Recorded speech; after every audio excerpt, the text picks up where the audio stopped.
আলাইকুম। এই যে আমি ধুয়ে নিয়ে চলে আসছি। এখন কাটাকুটি করবো ছুরি দিয়ে। ছুরিটা ধোয়া হয় নাই, নতুন ছুরি নিয়ে আসছি, তো ছুরিটাও একটু ধুয়ে নিই। আর এই যে আমার রান্নাঘর একটু ছোট, তবে একার জন্য একদম পারফেক্ট। আর রান্নাঘরে আপাতত একটু চালায় দিয়ে রাখছি অটো ফ্যান, যাতে রান্নাঘরের আবহাওয়াটা একটু ক্লিয়ার থাকে। আর এই কি আম কাটবো এখন। আর এইদিকে আমি তো সকালে যাওয়ার আগে ভাতটা উঠে দিয়ে গেছিলাম, ভাতটা হয়ে গেছে। আমার রান্না করার ঝামেলা নেই, রাইস কুকারে রান্না করলে এই এক সুবিধা যে কোনো সমস্যা হয় না, তাড়াতাড়ি হয়ে যায়। আর এখন আমটা কাটবো। আমি ছুরি দিয়ে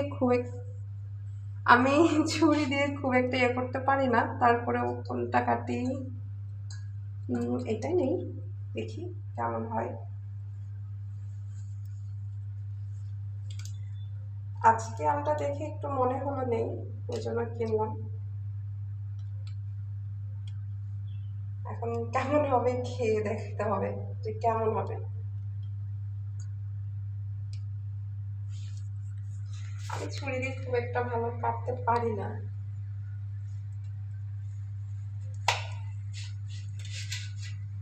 এই যে সেই ঠেকাবে কারম কাটা। আর ছুরিটা সুন্দর আছে, প্লেটের উপরে কাটতেছি। আর আমি এত বড় করে খাইতে পারি না, মাঝখানে আমার কেটে নিতে হয়, এটা ছোটবেলার অভ্যাস, এইখানেও বাঁকা হয়ে গেল রে। তো এই কি একা একা পড়াশোনার জন্য অনেক কিছুই করতে হয়, বাড়ি থেকে একদমই দূরে, একা একা সকল কাজ।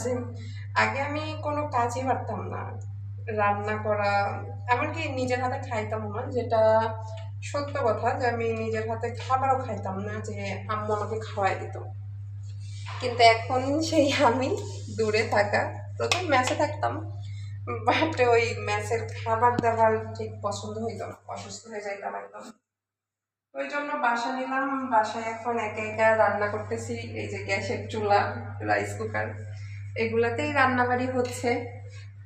আর এই তো আমার রান্নাঘর। হ্যাঁ, আপনাদেরকে একটা জিনিস দেখানোই হয় নাই, আসেন এই দেখেন, আমার রান্নাঘরের পাশেই হলো আখের।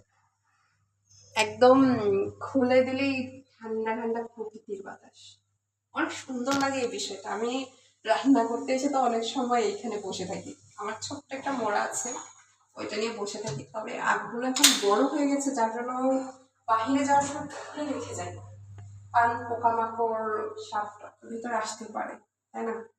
যদিও আমার ভয় লাগে না, এখন আমার জন্য এই একটা আমি যথেষ্ট, এইটাতে আমার পেট ভরে যাবে।